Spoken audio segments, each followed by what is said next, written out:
Ia, eto am-piandrasana olona eto aho zany de manao direct kely vetivety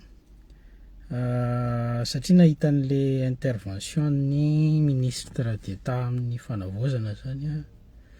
de mba mametraka hoe mametra-panontaniana ihany hoe izy miteny hoe ny vahoaka malagasy avy amintsika malagasy ny feuille de route.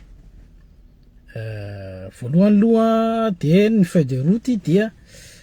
nareo tao amin'ny fitondrana ihany nanao feuille de route fa tsy ny vahoaka malagasy rehetrarehetra. Faharoa manaraka an'izay dia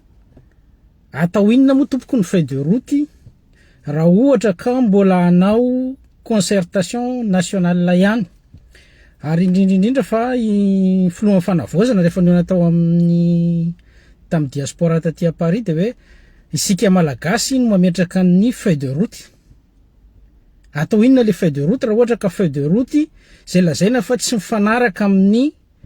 feuille de route ny SADC, zany hoe feuille de route ny SADC de le hoe mody daholo aloha ny gadra politika rehetrarehetra mila voaka daholo.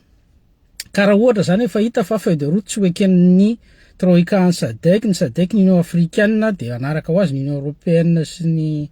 Nations Unies de inona zany ny andahinandro amin'io. Ary ny fahatelo manaraka an'izay de hoe inona moa zany ny tena voasoratra ao anatin'ity feuille de route izay ho an'ny vahoaka na hoe ho alefa sy ho atao sy ny maikamaiky ity, ary ny vahoaka malagasy de tsy ao anatin'io. De inona zany le feuille de route tiana ho atao.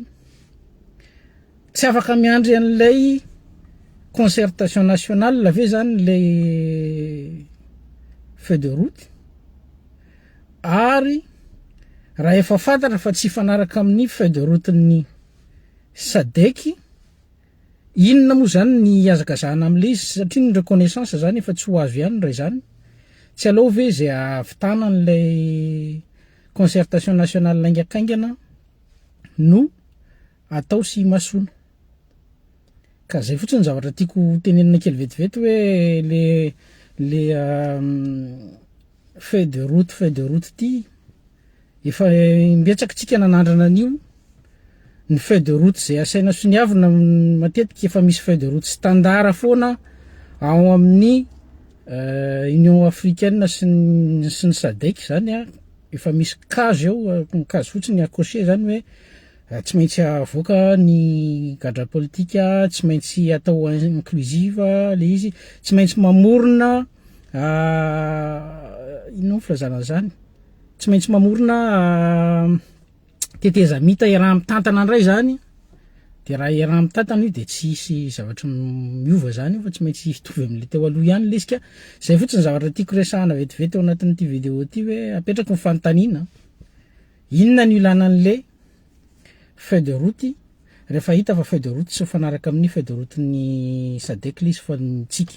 Isika de tsy afaka ny imposer feuille de route mihitsy, ary raha hanao feuille de route, ny feuille de route zay lazainareo hoe avy amintsika malagasy de tsy ny vahoaka malagasy no mifidy anazy fa nareo mpanao politika, ary rehefa nanao an'io teo nareo de sy nanampanao sonia anazy de tsy ny vahoaka malagasy ny ao anatin'izy io. Faharoa manaraka an'izay, rehefa fantatra fa feuille de route tsy anaraka ny an'ny SADC, inona moa zany ny hazakazahana am'le izy fa tsy ny concertation nationale no imasoana sy atao vaovao no atao tsara. Ka zay fa de fotsiny roa raha alefa ihany aloha so mba misy mieno any